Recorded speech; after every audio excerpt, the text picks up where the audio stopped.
the hosts, guests, and callers.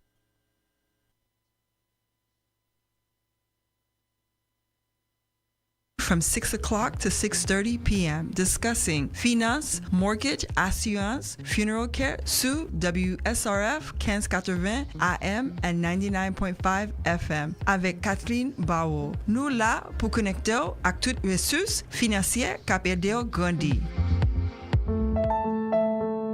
Nous même pas haïtiens, les nous fin grandi ti moun nous ba yo éducation, yo joine bon job, yo vinn fonder famille yo. Qui ça qui ka arrivé dans vieux jour yo? Ti moun yo a payé bill pa yo, petit yo pral l'école, est-ce qu'on déjà préparé enterrement? Pas quitter ti moun yo nan problème. Relé Kathleen Barrow dans 786 253 0211 pour ka aido préparer affaires enterrement. Pas quitter petit yo a chercher l'argent dans mes amis. Relé Kathleen Barrow dans 786 253 0211 786 253 0211. Each day, the cost of living is increasing. It is the same as funeral and cemetery costs. Pre-plan your arrangements today and save your family the stress of finding the money later. Finance your plan up to 7 years with low down payments and affordable monthly payments. To set up your appointment, call Kathleen Barrow at 786-253-0211. 786-253-0211. Hey, bonjour, bonsoir tout le monde. I am your host, Kathleen Barrow, for the next 27 minutes.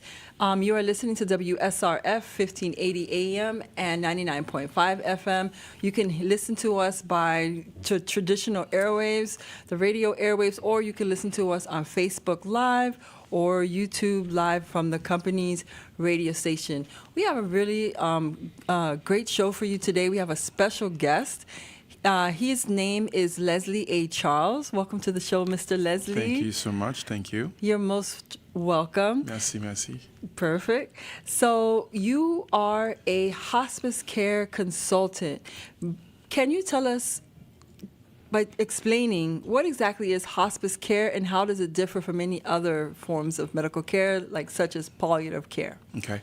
Well, again, Kathleen, merci d'avoir accepté l'invitation pour que je devienne là. Pour que je parle un petit peu d'un topic qui est très dur, mais at the same time very important to speak on. And I want to thank you to WSRF, Radio 1580 AM, avec tout le staff qui m'a donné l'opportunité ça. Alors, il faut dire que hospice, le mot hospice, c'est pas un mot qui est facile, surtout dans la communauté haïtienne, in the Caribbean. Parce que la majorité des gens qui entendent the word hospice, they get scared, they get freaked out, they're like, ooh, ça du tout non là, Kathleen. That's so fun. They don't want to hear anything about it. Solely because within the last 15-20 years, hospice quite often have been dogmatized or have been put into this box where les on moun malade li aller dans hospice en pile moun penser automatiquement que moun nan pour dire au revoir pour la je viens nous grand mettre là. mais cependant c'est pas réalité du tout parce que gagner plusieurs moun qui allaient prendre service hospice care. Et puis, malgré que le docteur te bail on diagnosis, maybe 6 months or less, but santé yo amélioré, santé yo vient faire mieux parce que y a plus attention. Et puis de là, après 1 an, 2 ans, yo sorti dans le service parce que yo pas besoin encore.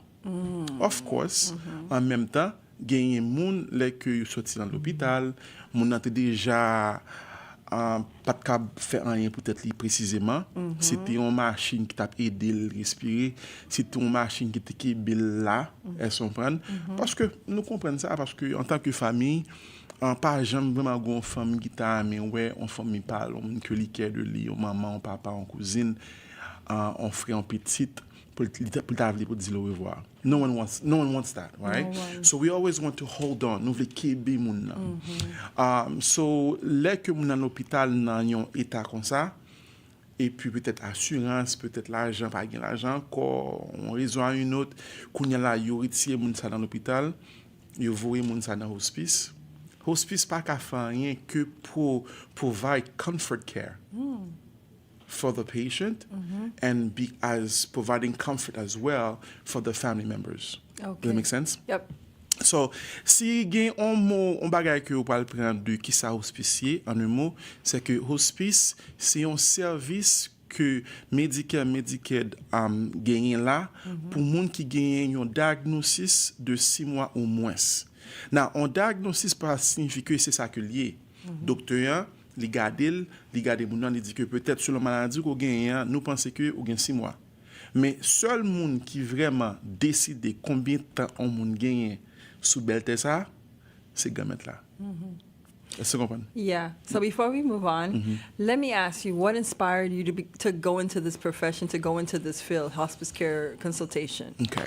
À vrai dire que parce que depuis que moi j'étais petit, moi j'ai toujours gagné un sens de hospitality la caille moi avec moun qui vient la caille moi parce que c'est comme ça maman ram grandi. Ouais. So, parce que ça t'a toujours poussé moi pour moi en situation, en position, côté que moi à interact avec différents monde, by mon au niveau de service, côté mon feel welcome, feel at home. Right? From there, moi passé dans sales. I did a lot of sales work. You know, when you're selling, you cannot not be a people person. You have to be someone who loves to smile. You have to That's be someone who true. loves to talk with people. So I love people. From sales, I went to medical consulting with a medical center Oh, okay. for primary care. Yep. And then from that on, I transitioned to hospice care because at that point, it's a bit, people need They that much, needed a lot more, you know? Parce que c'est pas facile pour que un monde gon moun ni un ami une famille qui malade et puis pour le monde a dégradé dans même non sens. C'est pas facile pour ça fait so qui veut dire que j'ai de monde ça yo monde qui dans situation ça yo éventuellement m'a privé la donne parce que maman gagne plus que 77 ans 76 ans si attend gagne l'autre mat moi qui n'a presque la même là ça confident nous tout net à un point donné nous pourrons faire expérience là si que nous pas fait déjà et me crois que les que nous on yon moun on amis qui malade c'est là ça l'important pour nous ba moun ça plus attention plus love plus care et me crois que c'est ça que hospice care li là pour le faire pour moun malgré que parfois les moun en dit au revoir c'est pas hospice care qui fait ça mais c'est niveau santé moun nan yé là-dedans qui fait ça parce que pas parler de la caille. Okay. So, what are some of the misconceptions that folks have about hospice care that you'd like to clear up?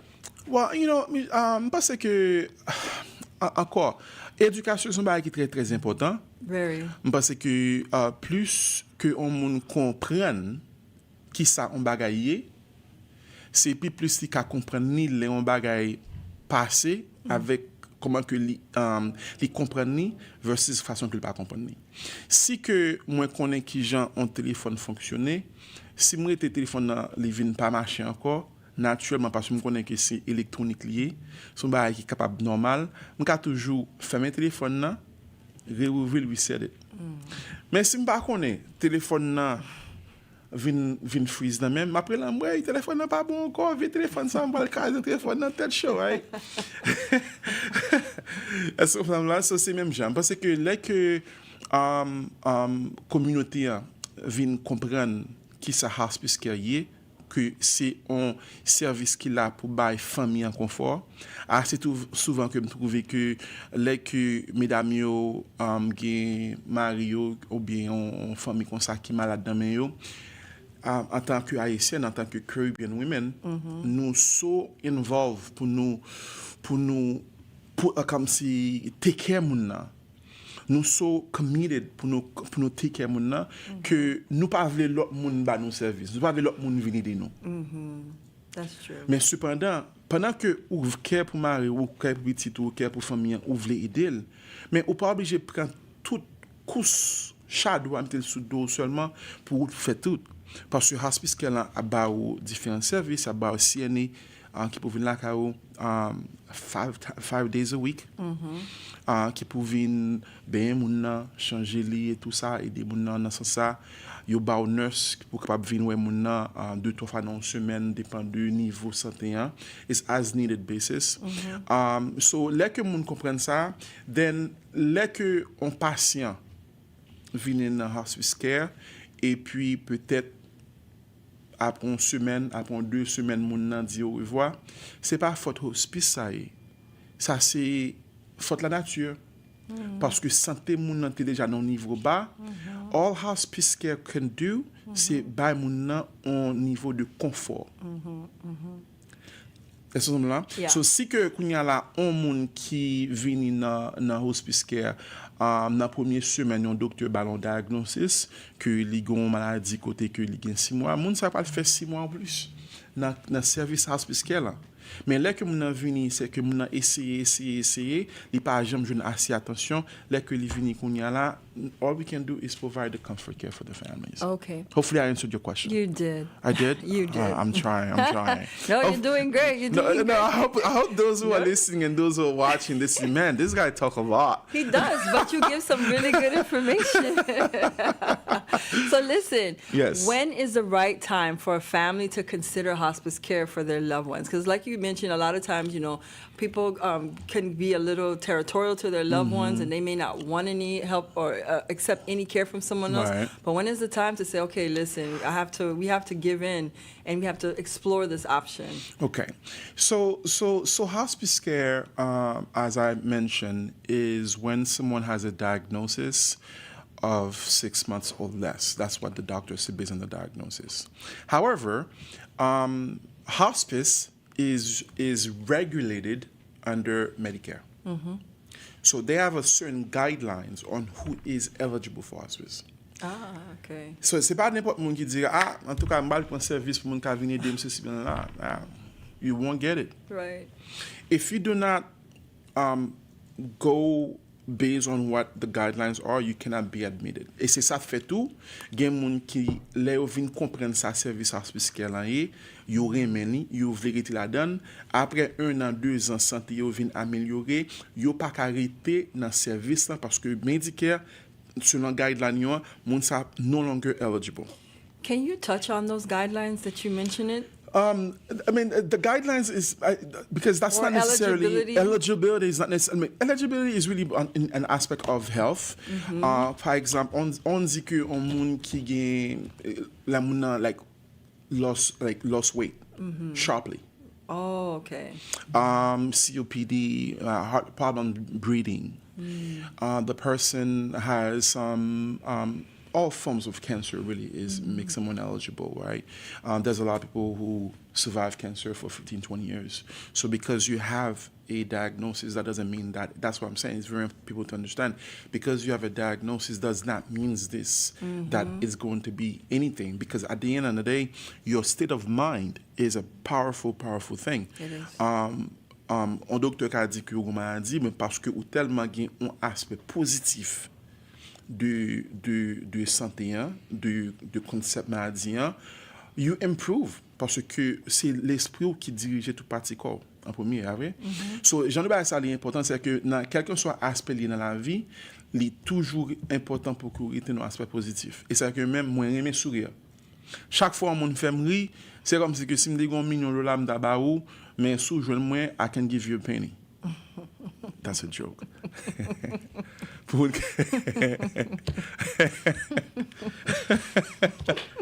So for those of you who are listening who's like, oh, let's see, well, buy $1 for every time I make him laugh. I'm letting you know, okay, guys, I'll get you a penny for every time you make me laugh. Oh, So I think I have plenty of pennies. Plenty of pennies. So dementias, these diagnoses types of where your health naturally by the way, old age does not qualify you for hospice because you simply living a long life. Because you simply, 80, 90 years old, 100 years old, 1,000 years old, does not mean you qualify for hospice. Got it. You have to have a certain diagnosis. And the key for hospice, in conjunctions with other, for example, palliative care, is that hospice is after you have tried, after ou déjà essayé le traitement. Ou gon diagnosis là pour une maladie, ou important pour que pour essayer de faire l'autre traitement, traitement naturel, l'autre forme de traitement pour que vous essayer de faire pour capable joindre une solution. Parce que ça, c'est un premier. Parce que à la fin, pas aucun docteur qui veut mon malade, pas aucun monde qui veut malade, pas aucun hospice care qui veut pour monde venir sans que pas care médical mettez un système là en place qui fait un monde éligible.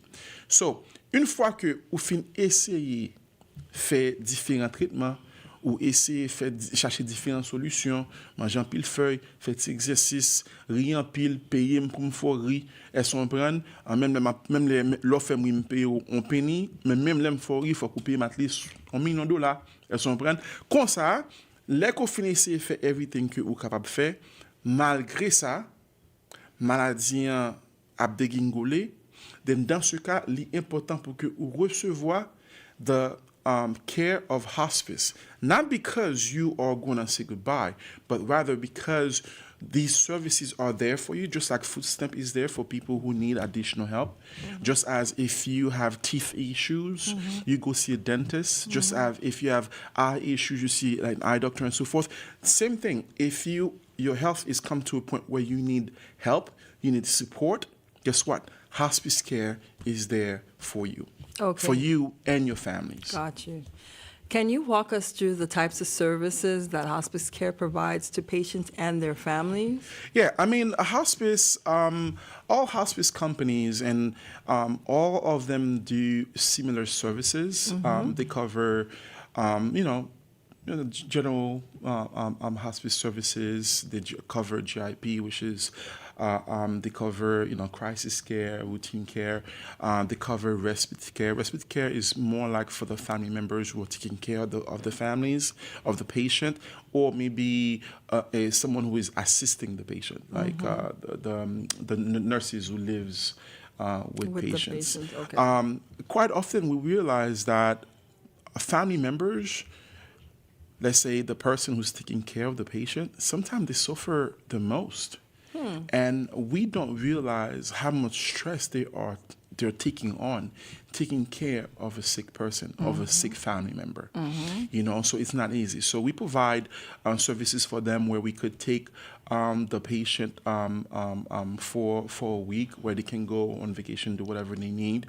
So that way they don't have to worry about the stress. And also another thing I want to touch on is the fact that a lot of times people think hospice is a place you go. Hospice is not a place you go. Hospice is a service that comes to you wherever you are, n'importe côté kouye. Quitte ou c'est la caillou, quitte ou dans nursing home, quitte ou dans ALF. Si vous avez un bel bateau, vous voulez essayer dans le bateau pour passer tout petit restant, c'est là où vous voulez recevoir un service hospice, c'est là qu'il y a tout. Objectif là en hospice, c'est que vous voulez faire comfortable as much as one can make someone comfortable. So, qui veut dire que si c'est là caillou avec petit ou bien c'est son pied bois, whatever it is, wherever it is you feel comfortable, as long as you can receive care there, c'est là we're going to give it to you. We have nurses, we have medical directors, we have social workers to help pour aider moun peut-être qui besoin de placement, grand pile moun qui qualifie pour hospice care, mais pour une raison ou une autre, il y a des moun qui homeless. So, nous travaillons avec plusieurs nursing homes, nous travaillons avec plusieurs ALF facilities, côté que nous aidons les gens un placement pour lequel capable la caler. C'est ça qui fait tout. Grand pile monde qui pas gagné Medicaid, nous gain social worker qui aide à appliquer pour ça, grand pile monde qui pas gagné long term care parce que assez souvent là que on parle dans un nursing home, on parle dans ALF, l'important pour gagner long term care pour capable qualifier pour you arrêter dans côté ça. C'est pas ça, it becomes very costly. It can get costly. Since you mentioned it can get costly, who pays for hospice care? Like I said, Medicaid, Medicare. It's a service under Medicaid and Medicare, and most companies accept all plans, straight Medicare, all the major HMOs, PPO plans, and even some straight Medicaid. So the good thing is, ça qui est important, c'est que si que vous avez un monde qui souffre, qui besoin d'attention, qui besoin d'aide, ou juste faire nous connaître. ou relé moi, et puis de là étant, nous parlons avec ou expliquons qui service à eux, nous expliquons qui ça que nous avons fait pour vous, et puis nous relons nurse pour faire une évaluation pour vous. Évaluation, c'est pour qu'à déterminer est-ce que vous éligible selon diagnostic, selon maladie que vous gagnez, est-ce que vous qualifiez pour que vous recevoir hospice care. Et si que vous qualifiez, then et de médicaments, nous avons tout médicaments, si vous avez besoin de cabane, équipement, tout équipement a besoin pour que vous puissiez recevoir service pour que vous comfortable. C'est comme si vous recevez un cabane qui est dans l'hôpital, qui facilite pour chita lever, tout ça. So, objectif là, c'est really confort et nous-mêmes avons chaplains, priests to talk with the families before and after. And we realize sometimes que dès que vous avez un monde qui dit au revoir, il est encore plus difficile pour les gens qui étaient. Soit c'est souvent il y a besoin plus aide, il y a besoin de gens qui parlent avec eux pour make sure que you express themselves on what they're feeling, what their thoughts are and things like that. C'est qu'à la fin, it's the best thing we can do is prepare ourselves and understand that life has a beginning and it has an extension. Exactly. That's a good way of putting it. I like that. Can you talk about your hospice team? Like, what is it comprised of? Our hospice team comprises of doctors, nurses, medical directors, chaplains, myself included. Même c'est plus monde qui pour parler avec famille en premier lieu, pour que moi expliquer le service, pour moi expliquer more less qui ça hospicier. Qui service que vous bénéficier. Then nous avons un nurse qui est là, nous avons CNAs, nous avons un medical director qui oversee tout bagage ça yo. Chaque après un certain temps qui est capable de rencontrer patient face à face pour make sure que mon OK, pour make sure que mon recevoir care que le besoin yo, pour make sure que mon still éligible pour hospice. Nous avons chaplains like I said, social workers, case managers.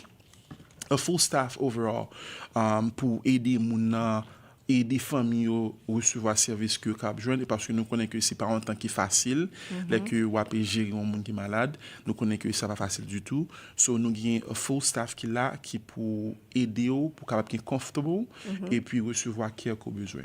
Okay. What are some challenges you face as a hospice care consultant in your field?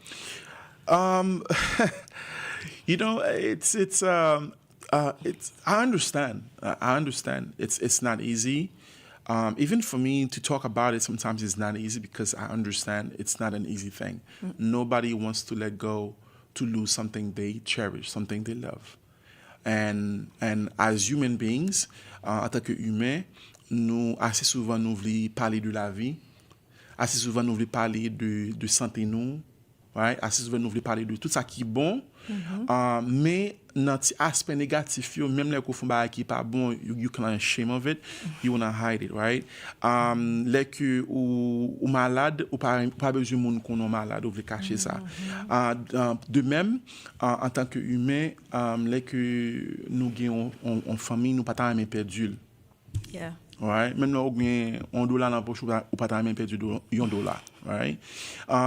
So c'est la même chose. So une difficulté que moi je vois c'est que grand pile patient, grand pile famille qui tellement want to hold on, they trying so hard to provide a care that they themselves cannot provide. And so instead of accepting help, they choose to try where the family member is suffering because of their fear that once that family member is admitted into hospice, it's like defeat. It's like they're gonna go. Where in reality, that is not what hospice care is about. Hospice care is here to help you provide the care to your family member so that way they can be as comfortable as they can be during that time. And if or when, after 1,000 years, after a minute, after however long that they're going to see their father, their creator, they can go with dignity. Got you. On the flip side, what are some rewarding aspects of your profession? I think the rewarding part of my profession is when you actually sit with a family and you take the time to explain to them what these services are. And despite their challenges, despite not wanting to let go, but they open their arms, they open their houses to receive wow, and you give the help. And then they get to see the benefit, they get to see the changes, how helpful you are becoming to them and to the patient, and they see the difference. Then they come to you, they say, you know what, thank you so much for being there. You know, I had some unfortunate and news where, you know, I had a patient that had to go, like the patient left, you know, but we were there bedside with the family throughout the whole time. I even went to the funeral at the same time, but they were so grateful because we were there.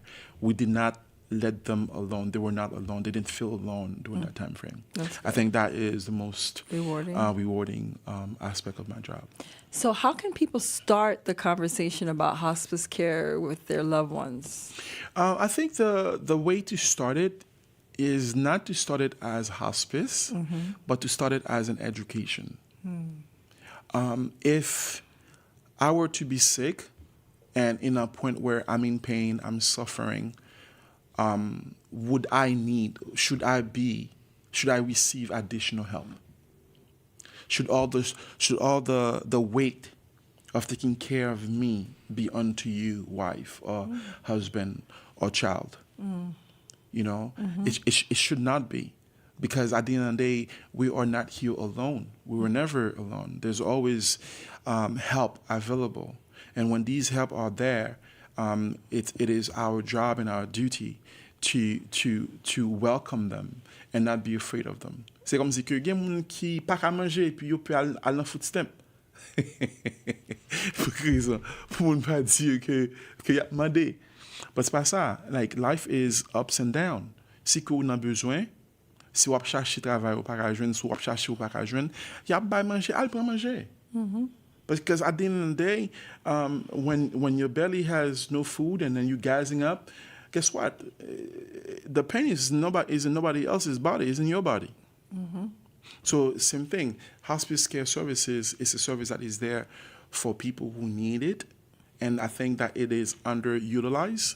And I think that more people in our community, Haitian community, and the Caribbean community, could benefiting a lot more from it once they understand what it is truly.